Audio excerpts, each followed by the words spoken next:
একটা important line লিখে নেন, 1 গ্রাম প্রোটিনকে ডাইজেস্ট করার জন্য, এই যে প্রোটিনের কথা হলো যে প্রোটিন দরকার আমার শরীরের জন্য, তো 1 গ্রাম প্রোটিনকে ডাইজেস্ট করার জন্য মানে 1 ग्राम प्रोटीन को हजम करने के लिए 9 ক্যালোরি খরচা হয়। কি বললেন একটু আবার বলবেন? যেমন আমরা প্রোটিনের কথা বললাম যে প্রোটিন আমাদের দরকার, এবং যার যত কিলো বডি ওয়েট তাকে তত গ্রাম বডি ওয়েট প্রোটিন দরকার। ঠিক আছে, মনে করেন আপনার ওয়েট 70 কিলো, তো আপনাকে 70 গ্রাম প্রোটিন দরকার যদি আপনি একটা অর্ডিনারি পিপল, মানে অত বেশি পরিশ্রম করেন না, জাস্ট সংসারের কাজকর্ম করছেন, জাস্ট অফিস যাচ্ছেন, এটাও অল্প পরিশ্রমের মধ্যেই পড়ে, তাহলে তাও আপনাকে মিনিমাম থেকে মিনিমাম 1 কেজিতে 1 গ্রাম প্রোটিন দরকার।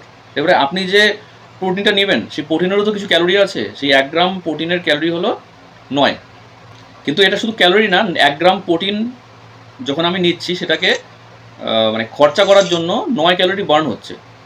1 গ্রাম প্রোটিন যখন আমি ইনটেক করছি তখন আমাদের শরীরে যে ক্যালোরি বার্ন করতে হয়, সবার যেমন দেখবেন একটা চেক আপের রিপোর্ট শিটে আসে না যে একটা ক্যালোরি বলে একটা অপশন আছে, দেখবেন 4 অক্ষরে আছে, কারো আছে 1800, কারো আছে 1600, কারো আছে 1400, কারো আছে 1500। তো এক গ্রাম প্রোটিন নিলে পরে ওইখান থেকে 9 ক্যালোরি মাইনাস হবে।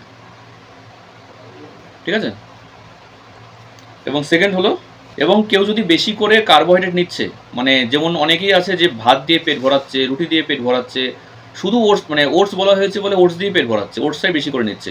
এবারে কেউ যদি কার্বোহাইড্রেটটা বেশি পরিমাণে নিচ্ছে তাহলে আমাদের শরীরে গ্লাইসেমিক ইন্ডেক্সটা হাই হয়ে যায়। গ্লাইসেমিক ইন্ডেক্স কি? আমাদের শরীরে যেটা বাড়লে পরে সুগারের লক্ষণ দেখা দেয় সেটাকে বলা হয় গ্লাইসেমিক ইন্ডেক্স।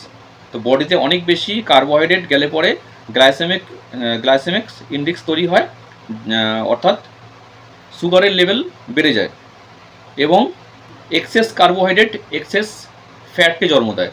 ধরেন আপনার বডিতে ক্যালোরি দরকার 100, এবং ওই 100 জায়গায় যখন আপনি 110 ক্যালোরি নিচ্ছেন তখন বাকি 10% আপনার বডিতে ক্যালোরিটা ওই ফ্যাট রূপে স্টোর হয়ে গেল।